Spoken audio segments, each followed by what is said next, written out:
Hi, good afternoon, and welcome to the Facebook dialogue at ORF and the MEA Raisina dialogue. This afternoon, we'll be discussing rockets and tweets, the Korean Peninsula at the time of Trump. I have two excellent panelists with me here, Admiral Jung, former Navy Chief from Republic of Korea, and second panelist is Randall Schriver, Assistant Secretary of State Defense for Asian and Pacific Security Affairs.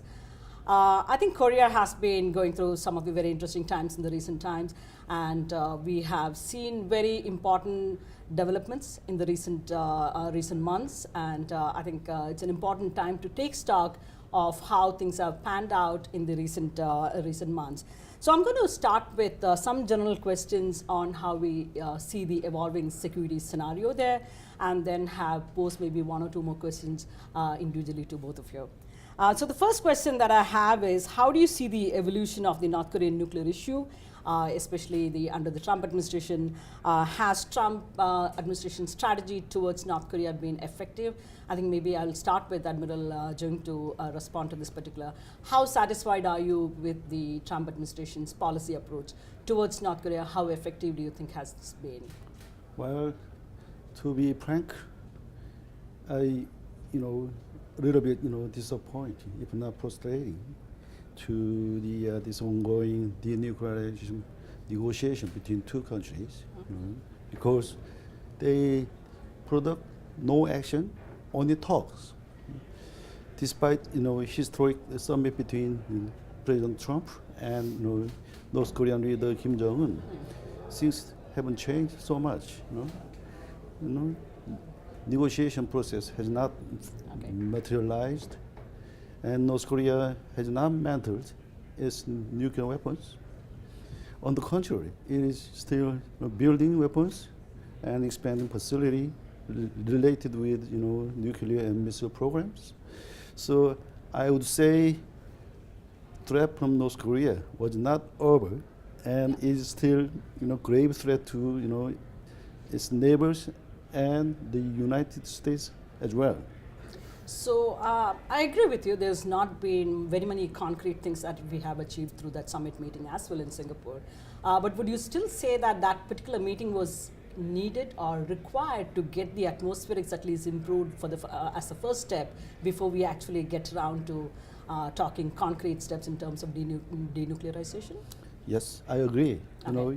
One positive thing, if any, is tensions on the peninsula has eased significantly over the past year. That's right. On the Korean peninsula, largely, Kim Jong-un has kept his pledge not to test any more long-range missiles. Yeah. That's one thing positive.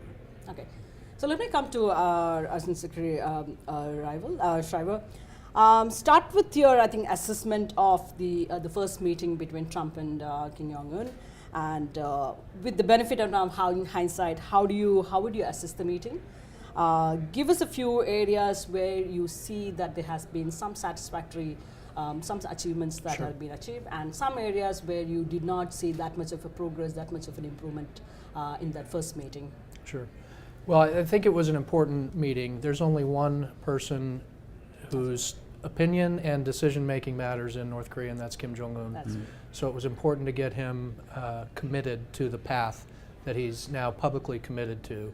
So to come together in Singapore on June 12th and to have Kim Jong-un agree to a document which puts them on a path to denuclearization was an important step.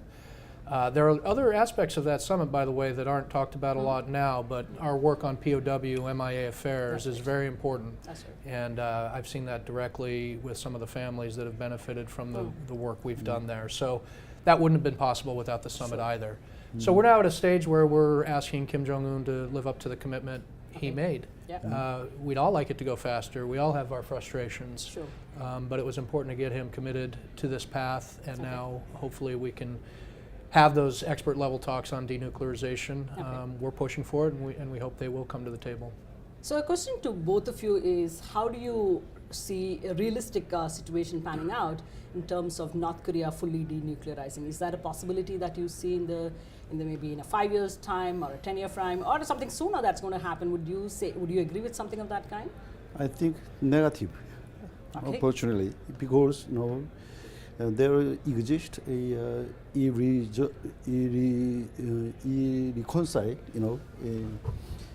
gap between U.S. and North Korea, definition on denuclearizations, And secondly, in my opinion, North Korea will never give up its nuclear weapon because it is, security guarantee for Kim Jong-un's survival as well as, source of, national power.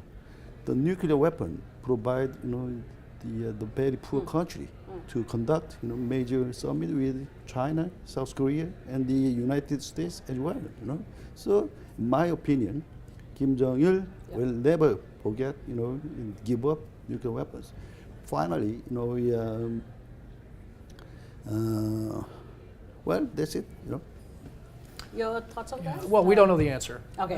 But diplomacy is worth a chance. Okay. Because the alternatives are very bad. Absolutely. I will say, I just maybe correct the Admiral on one point. This isn't a difference between the United States and North Korea. This is a difference between North Korea and the world. Yeah. These views about North Korea's program are enshrined in UN resolutions. They're widely embraced throughout the world, including countries that we don't always get along with so well, like China. Yeah, So absolutely. this is an area where North Korea really stands alone. Okay. And if they want to emerge from their pariah status, if they want relief from the sanctions, if they want to become a more normal country, the pathway is clear to them. But I can't sit here and tell you that it's going to work out the way we hope it will, but I can say there's a much better path for North Korea if they make the right decisions. You talk about China, so I have a question, like how do you see the role of China? Because now that you have taken the first step to reaching out to the North Korean leadership and having the first summit, where do you see China playing? Has China's role been effective? Has it been to your satisfaction?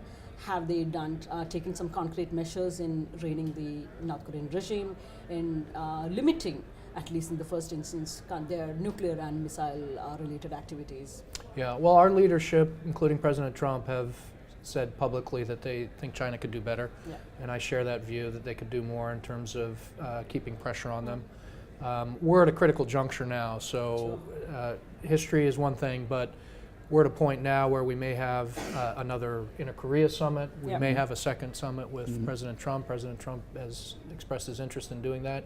We need China to both continue to put pressure on North Korea, but also encourage North Korea to take these steps, which we acknowledge are difficult steps for Kim Jong-un.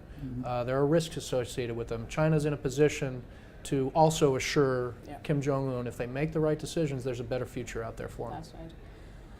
To Admiral, I want to talk about Japan. We have talked about one neighbor, China, which is important, but you have had not the most pleasant relationship with Japan in a historical sense. But how has that relationship evolved, and what kind of a role do you perceive in the Korean situation? Japan's role in dealing with North Korean threat is, crucial and indispensable, because Japan is also a key player and strong stakeholder in denuclearization of North Korea.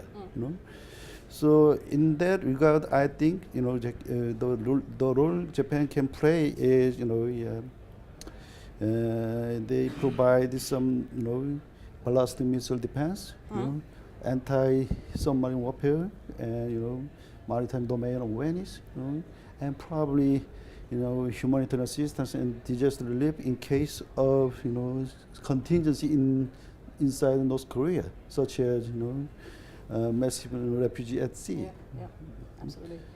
So another question is, you, especially since you have not been particularly satisfied with the developments in North Korea so far, my question to you is, South Korea has repeatedly or periodically asked for U.S.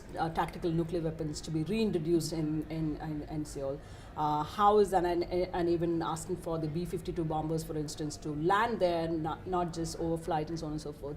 So would you make those requests a lot more in an aggressive manner should things turn around not too good in North Korea? I think not absolutely for now, because the proposal for South Korea going nuclear was expressed in the context of whether the U.S. would risk Russian jealous for the safe Seoul, in case of North Korean nuclear attack. Yeah. But we have to think about the potential cost we have to bear in doing so.